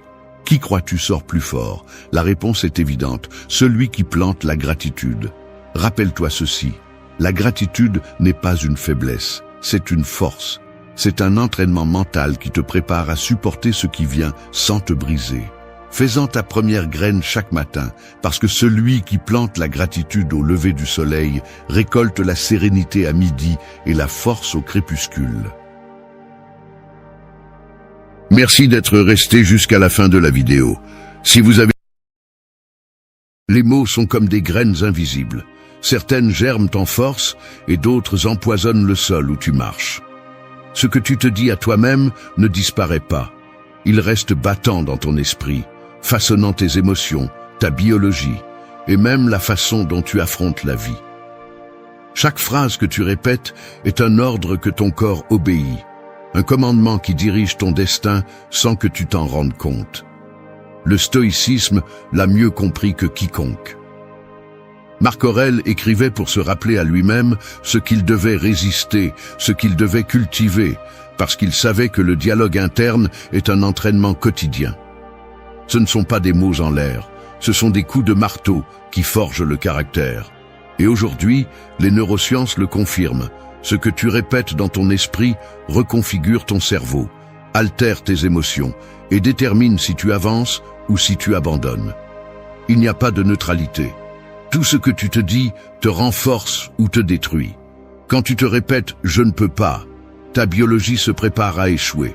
Quand tu affirmes « je suis capable », ton corps active les ressources pour y parvenir. C'est la différence entre ceux qui sombrent face à la peur et ceux qui la transforment en carburant. Tu décides à quelle voie donner le pouvoir, celle qui t'enchaîne ou celle qui te libère. Cette vidéo ne parle pas de phrases vides pour te motiver un instant, mais de discipline quotidienne, d'un langage entraîné avec clarté et fermeté. Le stoïcisme enseigne que tu ne choisis pas les circonstances, mais bien les mots avec lesquels tu décides de les affronter. Et en le faisant, tu choisis aussi la façon dont ta vie se construit. Reste jusqu'à la fin, car ici, tu découvriras comment diriger ton langage comme ton arme la plus puissante, pour cesser d'être prisonnier de tes émotions et devenir l'architecte conscient de ton propre destin, aussi simple que ça. 1. Parle-toi comme ton meilleur allié. Un soldat en plein combat n'écoute pas l'ennemi pour décider s'il continue à se battre. Il s'accroche à la voix de son commandant. Maintenant, pense. Que se passe-t-il si ce commandant vit en toi et au lieu de donner des ordres de courage, il te crie de te rendre? C'est le piège du dialogue interne. Tu deviens ton pire saboteur lorsque ta propre voix répète les défaites avant même que le combat ne commence. En revanche, si tu apprends à te parler comme ton meilleur allié, cette voix devient un bouclier qui arrête le doute et une épée qui ouvre la voie à travers l'incertitude. Le stoïcisme a toujours averti que tu ne peux pas contrôler le monde extérieur, mais tu peux contrôler ce que tu te dis à toi-même à son sujet. Sénèque l'a exprimé clairement. Les hommes se tourmentent plus avec leur imagination qu'avec la réalité. Cela signifie que l'ennemi le plus redoutable n'est pas l'adversité, mais l'écho interne qui la magnifie. C'est là que la neuroscience entre en jeu. Les pensées répétées activent des voies neuronales qui, avec le temps, deviennent des autoroutes automatiques. Être ton meilleur allié ne signifie pas te maquiller avec des phrases vides, mais te rappeler des vérités qui soutiennent ta progression. Ce n'est pas la même chose de dire « je ne peux pas » que de dire « je ne le maîtrise pas encore, mais je m'entraîne ». Cette nuance change la chimie de ton cerveau, réduit le cortisol et augmente la dopamine, facilitant la préparation de ton corps à l'effort. La science et la philosophie sont d'accord. Les mots que tu choisis déterminent l'énergie que tu ressens et les décisions que tu prends. La pratique exige de la discipline. Lorsque ton esprit t'attaque avec des pensées de défaite, réponds-toi comme tu répondrais à un ami que tu ne laisserais pas sombrer. Il ne s'agit pas de te tromper toi-même, mais de te mettre du côté de ton objectif. Te parler comme ton meilleur allié, c'est te répéter avec fermeté « je peux résister, je peux apprendre, je peux continuer ». Le stoïcien ne cherche pas la compassion dans sa voix intérieure, il cherche la force. Il ne se dit pas ce qu'il veut entendre pour se sentir à l'aise, il se dit ce qu'il a besoin d'entendre pour rester debout. Fais l'expérience. Pendant une journée entière, observe comment tu te parles dans les moments de difficulté.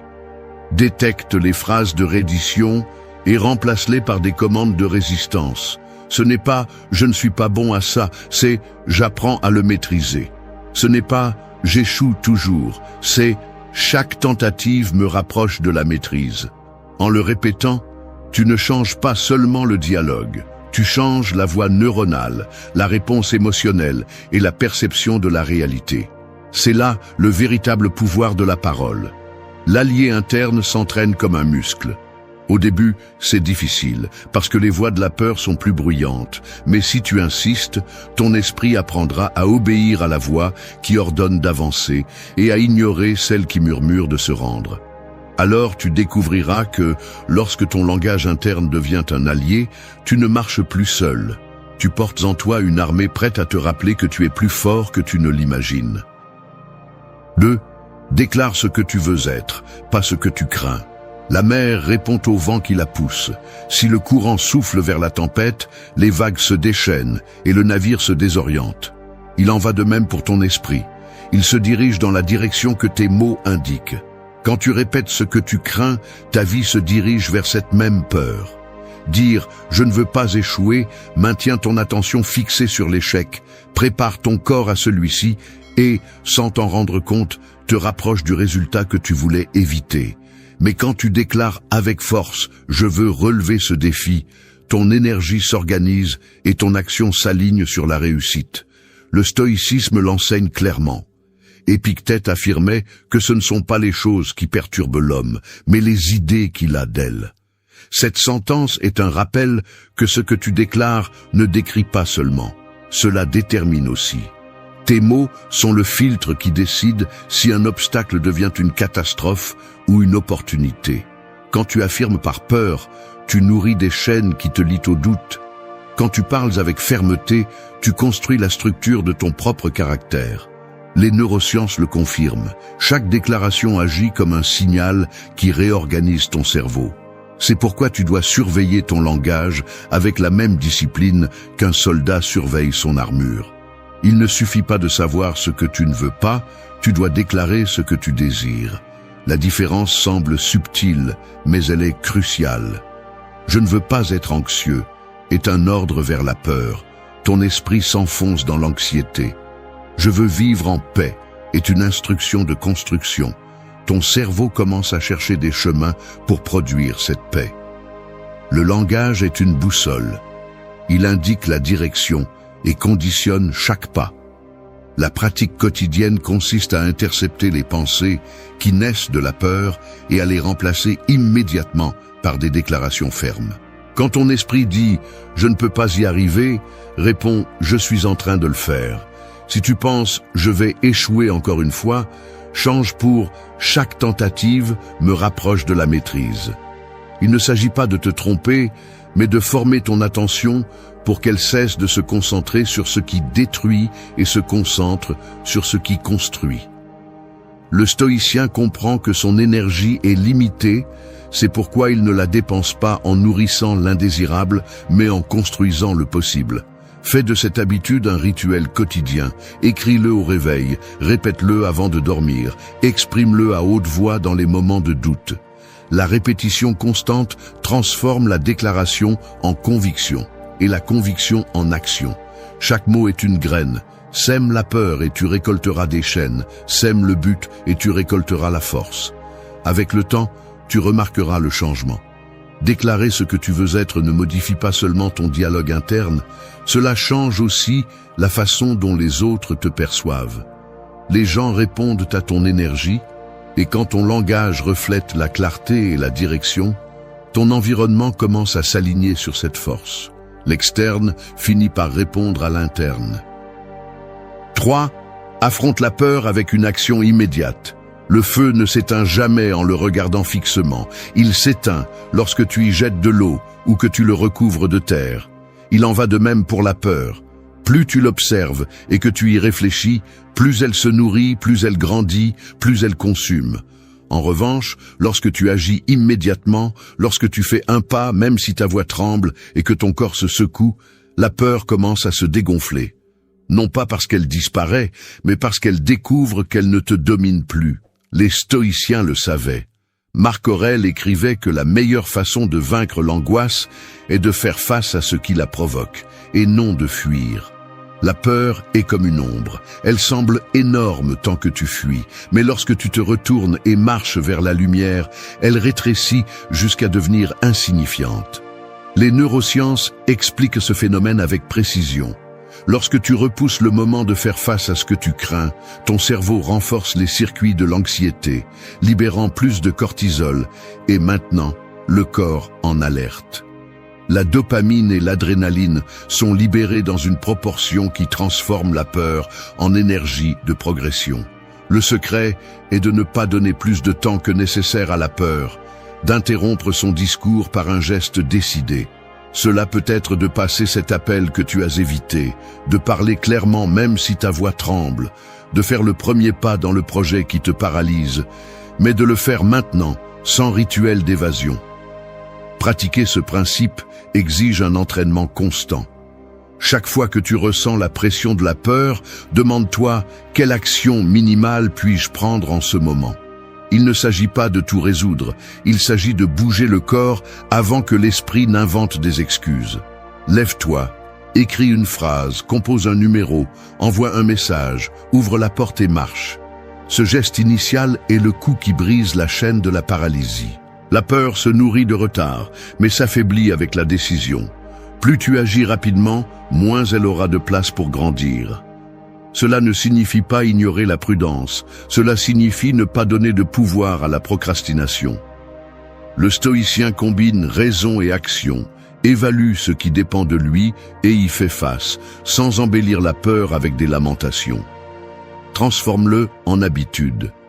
Chaque fois que le doute te paralyse, ordonne-toi, fais-le maintenant.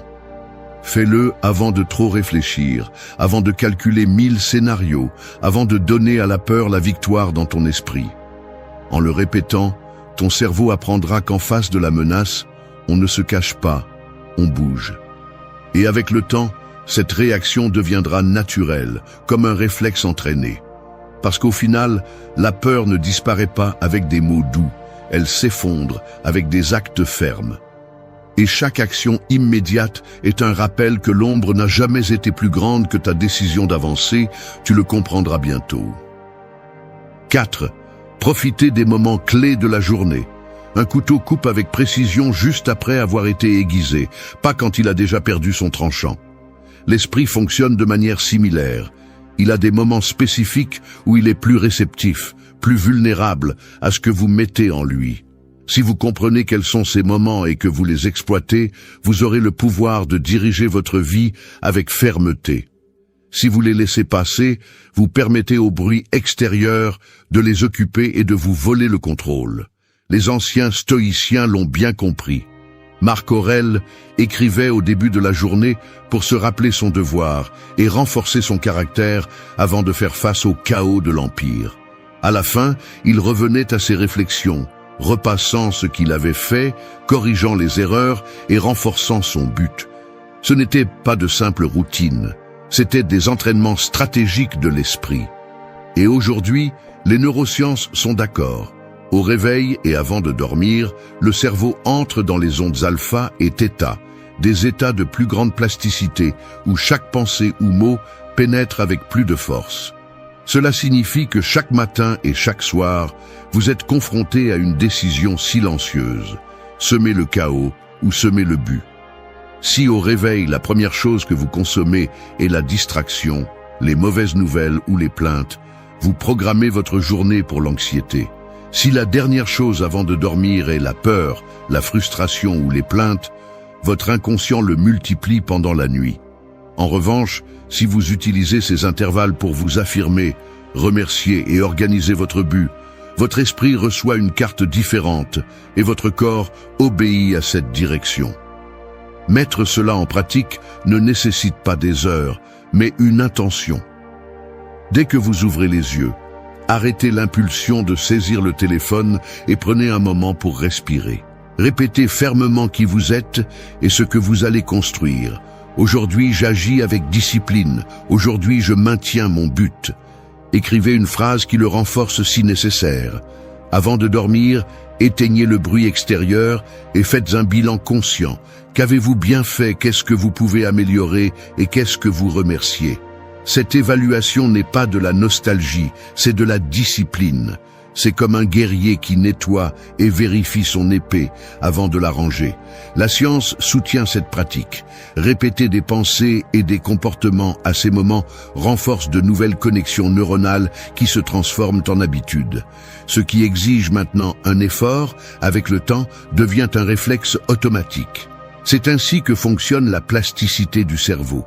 Il s'adapte à ce que vous répétez avec constance, et les moments clés sont la porte d'entrée la plus puissante.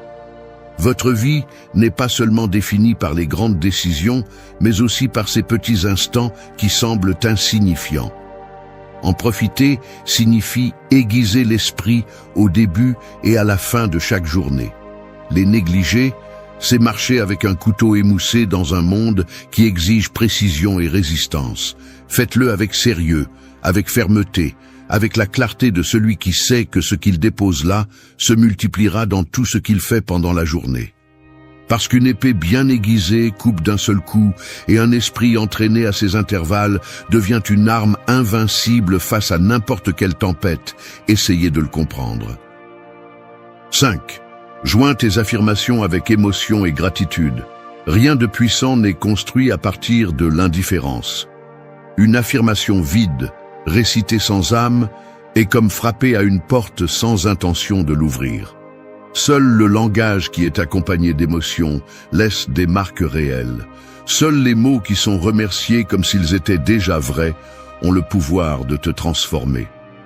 Tu n'entraînes pas ton esprit à mémoriser des phrases, tu l'entraînes à croire en toi. Du point de vue stoïcien, le langage n'est pas un ornement, c'est un outil de précision. Les grands philosophes savaient que les mots justes, dirigés avec fermeté, pouvaient changer non seulement la pensée, mais aussi l'action. Mais ces mots ne servent à rien s'ils ne sont pas chargés de quelque chose de plus profond, une émotion réelle et une gratitude consciente. Il ne s'agit pas de répéter « je suis fort » comme un robot. Il s'agit de le ressentir, de le remercier comme si tu incarnais déjà cette force. La neuroscience le rend clair. Lorsqu'une affirmation est liée à l'émotion, le cerveau l'enregistre avec plus d'intensité. Le système limbique s'active, et cela génère une réponse biologique qui transforme l'état interne. Si on y ajoute la gratitude, un changement encore plus puissant se produit. Remercier ce que tu affirmes, comme si c'était déjà en train de se produire, modifie ta perception, réduit l'anxiété et améliore la concentration. Au lieu d'attendre des résultats pour te sentir bien, tu choisis de te sentir bien pour accélérer les résultats. Intègre cette pratique avec discipline. N'affirme pas par nécessité, fais-le par décision. Change le « je veux avoir la paix » par « je ressens la paix en ce moment et je suis reconnaissant de l'avoir en moi ». Au lieu de dire « je vais essayer d'être discipliné », affirme « je suis déjà en train d'agir avec discipline et je suis reconnaissant pour chaque pas que je fais ». Ton cerveau écoute cet ordre, y croit et répond. Fais-le tous les jours, non pas comme un acte superficiel, mais comme un entraînement.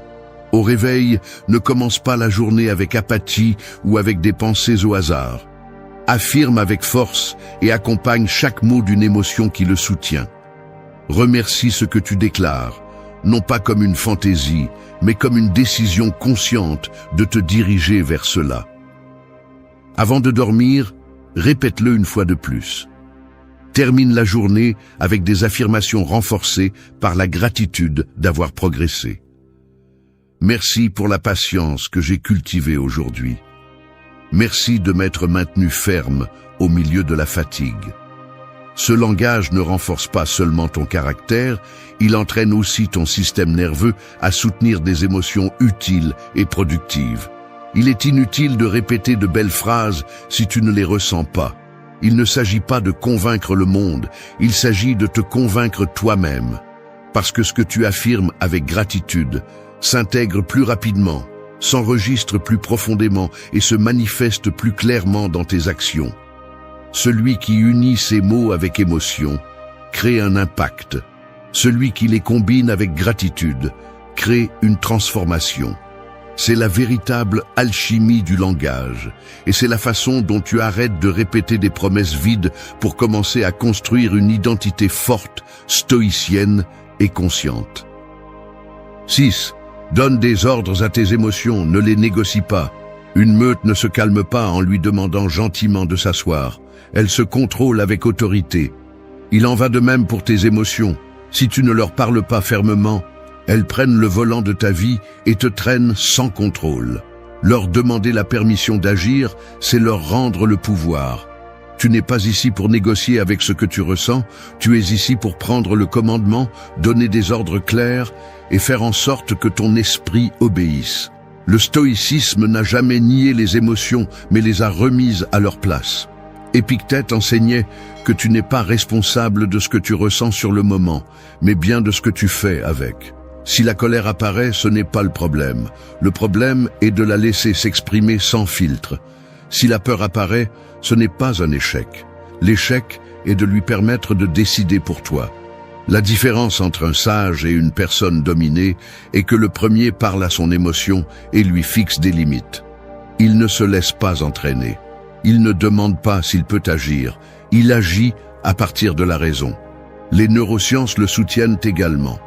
Lorsqu'une émotion intense surgit, ton système limbique prend le contrôle.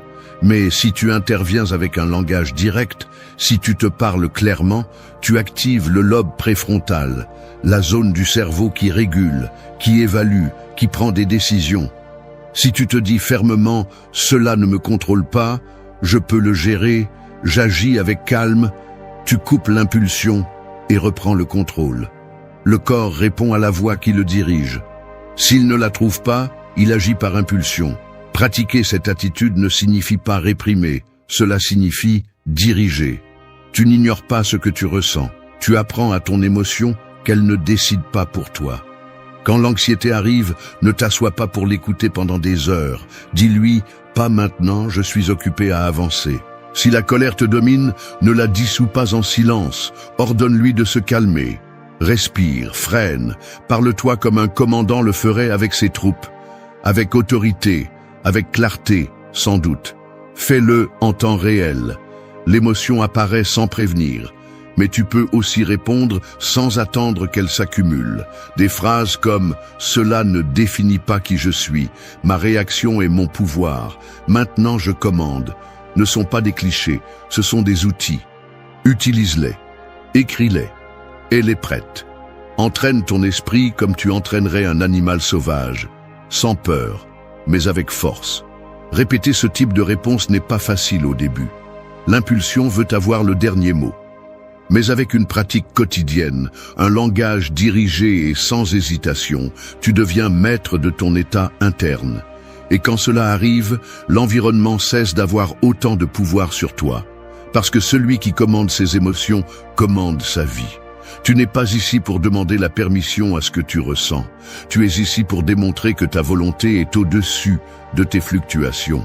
C'est cela l'autodiscipline. C'est cela la force. C'est cela le stoïcisme en mouvement à son apogée. 7. Sois impitoyable avec votre discipline. Les tours imposantes ne se dressent pas avec de bonnes intentions. Elles sont construites brique par brique, même lorsqu'il y a de la fatigue, du doute ou de la pluie. La grandeur n'est pas un élan, c'est une répétition. Et il en va de même pour votre caractère. Si vous voulez un esprit fort, une volonté inébranlable et un destin qui ne vacille pas au gré du vent, vous avez besoin de discipline. Pas de temps en temps, pas quand vous en avez envie. Toujours. Le stoïcisme ne glorifiait pas la motivation, car il savait qu'elle était volatile. Ce qu'il vénérait, c'était l'engagement quotidien, cet acte silencieux et ferme qui soutient votre identité, même si le monde brûle. Marc Aurèle n'écrivait pas ses pensées pour se sentir inspiré. Il le faisait pour ne pas oublier ce qu'il devait faire, même s'il n'en avait pas envie. C'est là la racine de la discipline. Agir malgré tout. Continuer quand les autres abandonnent, tenir parole même quand personne ne vous regarde. Du point de vue des neurosciences, la discipline se consolide par la répétition consciente. Chaque fois que vous décidez de faire ce que vous avez dit que vous feriez, vous renforcez les réseaux neuronaux de l'autocontrôle. Le cerveau apprend par l'habitude, non par le désir. Si vous remettez à plus tard ce qui est important, votre esprit mémorise qu'il peut éviter. Si vous respectez, même si vous êtes fatigué, vous entraînez l'idée que vous pouvez résister. Et chaque répétition construit un système interne plus solide. Il ne s'agit pas de devenir une machine, mais quelqu'un qui se prend au sérieux. Si vous dites que vous allez lire chaque matin, vous le faites. Si vous décidez de vous entraîner, vous le faites même si la journée est difficile.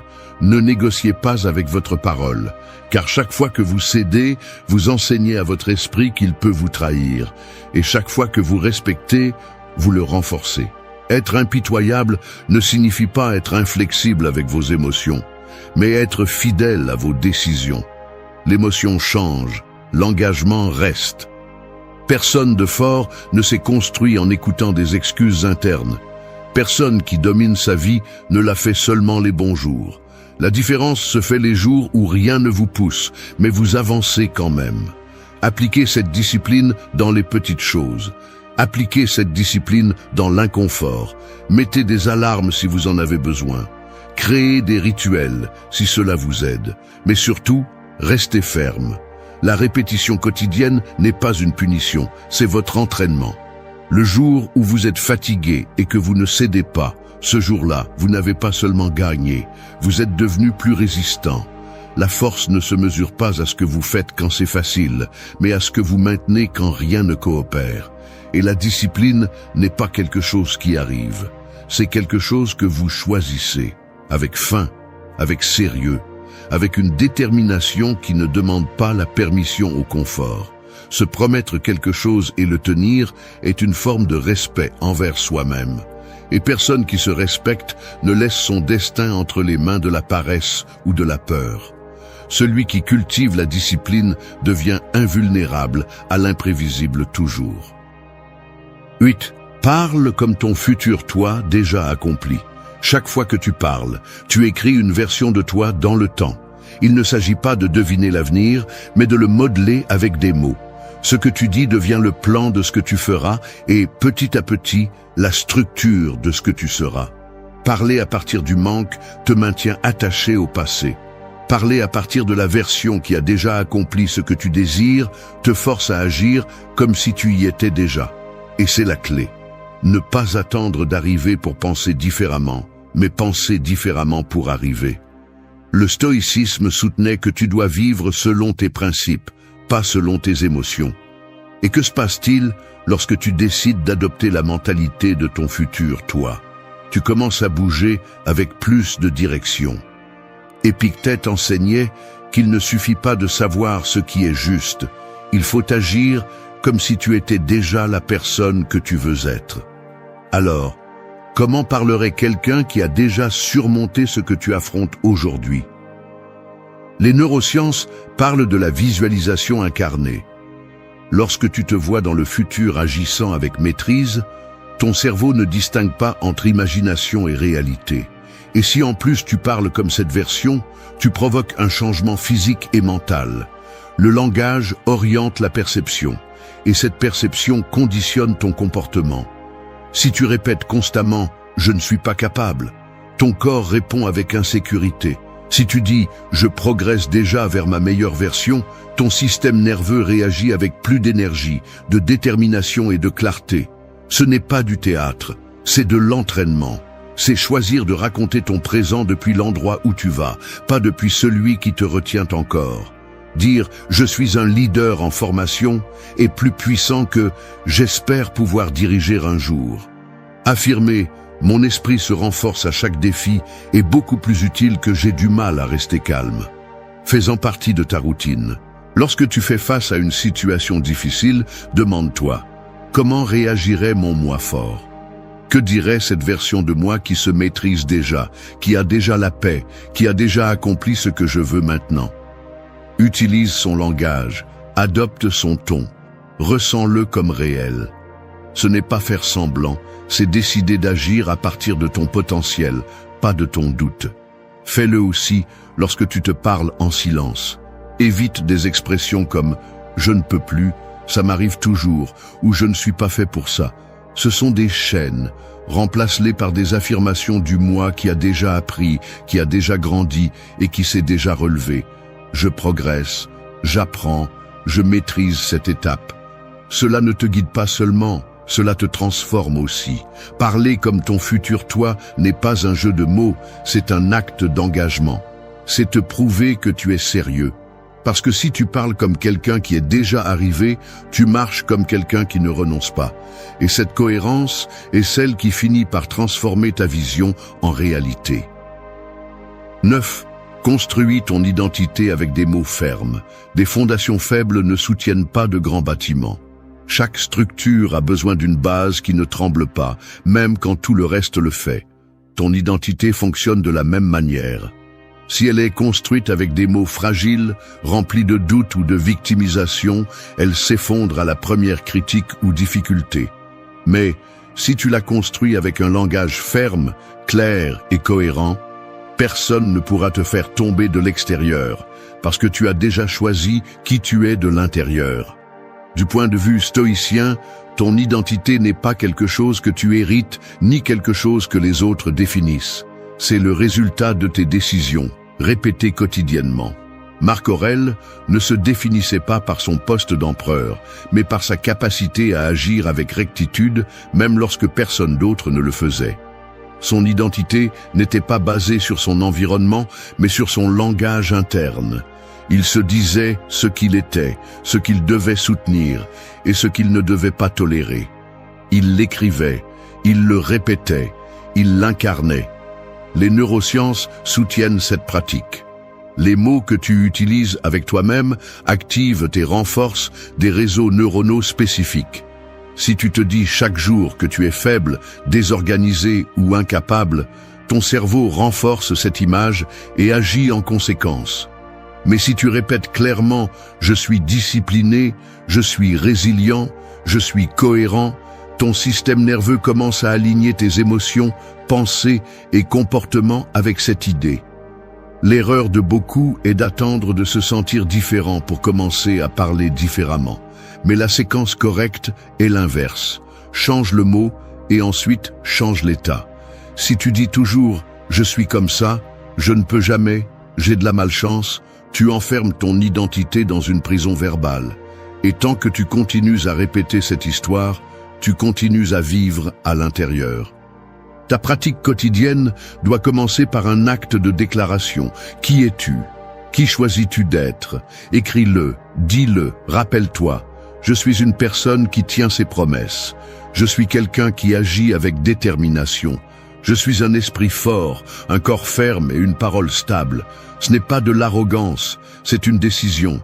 C'est tracer la carte avant de prendre la route. Pendant la journée, lorsque des pensées apparaissent qui tentent de te faire tomber, réponds par une phrase ferme « Ce n'est pas moi ». Je ne réponds pas de l'ancienne version. Je ne parle plus en victime, j'agis en leader. Cette répétition n'est pas un caprice. C'est un marteau sur du fer chaud. Elle façonne, elle durcit, elle forme le caractère.